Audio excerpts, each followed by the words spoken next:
Just how can we, as the hydrogen value chain, address misperceptions regarding hydrogen?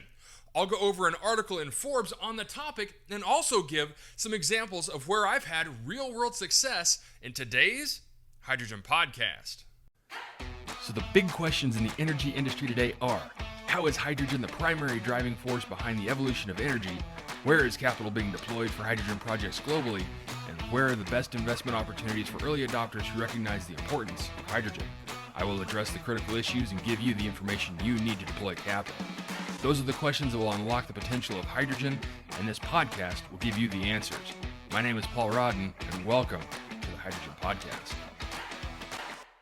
In an article in Forbes.com, Vidal Bharath writes, "Hydrogen goes boom? 5 strategies to overcome misperceptions about new tech." Vidal writes, "As the chief commercial officer of a clean tech business specializing in hydrogen fuel cell technology, I know all too well how overcoming misperceptions can be. Whether it's securing investment, signing commercial deals, or gaining confidence in what our technologies do, it can be a tough gig. And that's not just for those working with hydrogen and related technologies, but for any business attempting to challenge the norm with something innovative. Why? Because it involves providing technical viability, building trust, and changing entrenched mindsets. For our business, we're up against several outdated yet pervasive misconceptions. Some 87 years after the infamous Hindenburg disaster, we're still battling the belief that hydrogen goes boom, that it's impossible to handle, or that it's too expensive, too complicated, or too inefficient, or that successful widespread use is decades away. While many know that hydrogen is a safe, viable, clean energy alternative when handled and managed correctly, as well as that hydrogen fuel cell technology has incredible potential to accelerate global decarbonization, general sentiment remains stuck in this spiral of misunderstanding. Because of this, even some of the most progressive and exciting innovators in the space find themselves holding back, despite the world's ambitious net zero goals requiring hydrogen. Working in a clean tech business swimming upstream, I devised some effective strategies to secure the backing, the deals, and the confidence despite the hydrogen naysayers. These approaches should help any business working on innovative technology to overcome misperceptions about their new tech. The first one, Vidal writes, is become a leader with education and awareness campaigns. He says, "From my experience, one of the best ways to reshape people's thinking is to establish yourself as a thought leader so you can share educational narratives." At Bramble, he says, "We use several strategies to spread the word about hydrogen and its role in achieving a sustainable future. We do this primarily through PR to help move our audience's knowledge of the industry forward." In terms of being a thought leader, I've found the most effective strategy in reshaping thinking about hydrogen's role in sustainability is to start with the basics. The very complicated industry and technology we work with must be made accessible by all if it is to have real-world successful deployment. It's equally important to overcome the hurdles in your audience's mind. In the hydrogen space, that means reminding the audience that the tech has existed for decades and that it is inherently safe. Number 2, back up everything you say with data and evidence. He says, when future customers can see the proof of a product or technology in use, it opens up their thinking of how it can be applied to them and their applications. One of the best ways to do this is with customer case studies that showcase the number of success stories. These have proved more impactful than almost anything else we do. We also hold several demo days for potential customers and investors, as nothing has worked better than a real-life show and tell. The third piece is to form strategic partnerships. He says, "My company's go-to-market strategy is primarily focused on B2B relationships. We never intended to bring an original equipment manufacturer-style product to market. Instead, our goal is to design, develop, and deliver technology that can help improve our customers' products. For all companies in similar situations, gaining customer traction through partnerships is a strong barometer of success." He says you need to strategically target partners with the ability to scale and with customer reach. This in itself can help you gain credibility. The fourth piece is to lobby for supportive policies and government incentives. He says to create a more favorable environment for hydrogen adoption, We have become a member of councils and lobby groups. This has provided us with educational resources to help communities and onlookers better understand the state of the industry. For businesses outside of hydrogen, engaging with policymakers and industry associations can be equally valuable to drive broader acceptance of new tech, secure funding, and generally build public awareness. And number 5, show investors and customers, quote, the art of the possible. Another strategy that he says that he's found successful in securing investment and commercial deals in the face of misperceptions is to build deep personal relationships with investors and customers. Often, with both investors and customers, there is a perceived notion of what they want to see or do. Our role, he says, as entrepreneurs, educators, and decision makers is to show these groups the art of the possible and open up their perceived boundaries beyond what they think they want. And he concludes with this: whether you are at the helm of a company creating hydrogen technology, clean tech, or any other innovation that challenges the norm, your company will need to shift people's mindsets if you want to bring your solutions to the world at any great scale. Of course, no one person or company is going to make that shift happen overnight. But the turning point for him will be seeing hydrogen technology on the streets.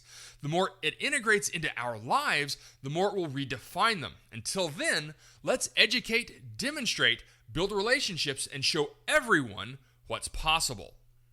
Okay, so great advice from Vidal Bharath, who is the Chief Commercial Officer at Bramble Energy. And Bramble Energy, which is located just south of London in Crawley, is primarily a fuel cell and electrolyzer manufacturer targeting the mobile, marine, and portable energy markets. Now, I would like to think that many of the listeners to this podcast represent the full value chain of hydrogen, and that includes producers, off-takers, mobility, transportation, support services, fabricators and manufacturers, and enthusiasts of the bright future hydrogen offers. And because of that, I believe it's important to grow all sectors of the hydrogen value chain together. And while this article from Vidal does a great job in addressing the misperceptions of Bramble's technology, some of his points may fall flat or at least are much more difficult a task with other companies in the hydrogen space. So let's look at his first point.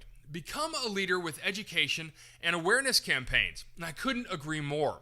Many universities are doing just that. There are hydrogen programs at the University of Houston, Brunel, and Stanford, with several universities just in Texas taking part in hydrogen projects, hubs, and technologies like Rice, University of Texas, Texas A&M, and the University of Oklahoma, with dozens of others following course. But it doesn't end with formal education programs. Corporate sponsorships and education outreach programs are also ongoing to promote hydrogen. But promotion, offering education, and being a thought leader only goes so far, which is why we need to address his second point. Back up everything you say with data and evidence. Now, I've been around hydrogen production tech companies long enough to know that even when their data says they have the best product, that's simply not enough to get their equipment into production. And here's the thing. Some of these companies really do have incredibly viable production methods. They're able to manufacture at scale and produce low to negative CI score hydrogen. The problem continues to be offtake demand. And spin it any way you want, there is just simply no demand at scale here in the US. Now that does change to varying degrees in other regions around the world, but overall, demand is still low.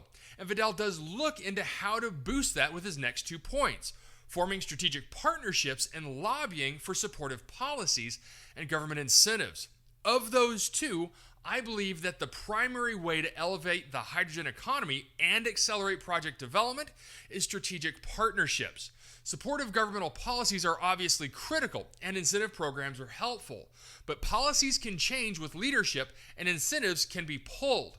By forming corporate partnerships like BP and Iberdrola, or Exxon and ADNOC, and many other organizations that set up hydrogen production with on-site demand, we can lower risk to acceptable levels, create long-term price agreements, minimize costly transportation, and develop micro-hubs that can further spur regional hydrogen demand. And Vidal's last point is an interesting one, and one that I am extremely familiar with. Show investors and customers the art of the possible.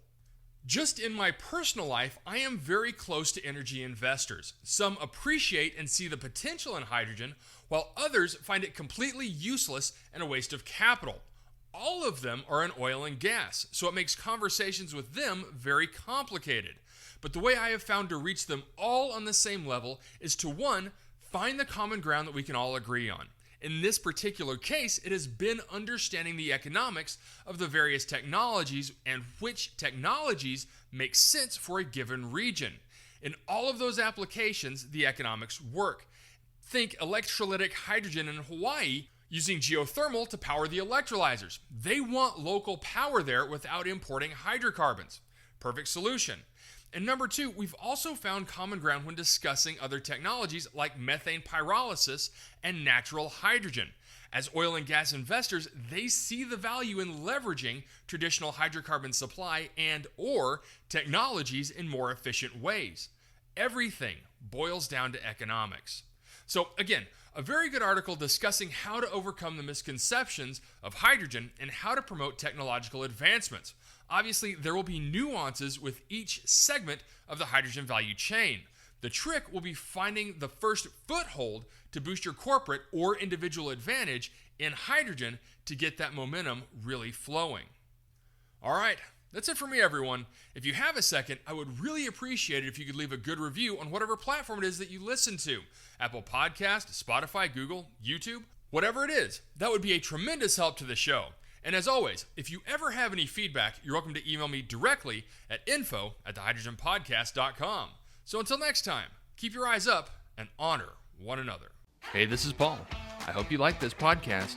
If you did and want to hear more, I'd appreciate it if you would either subscribe to this channel on YouTube or connect with your favorite platform through my website at www.thehydrogenpodcast.com.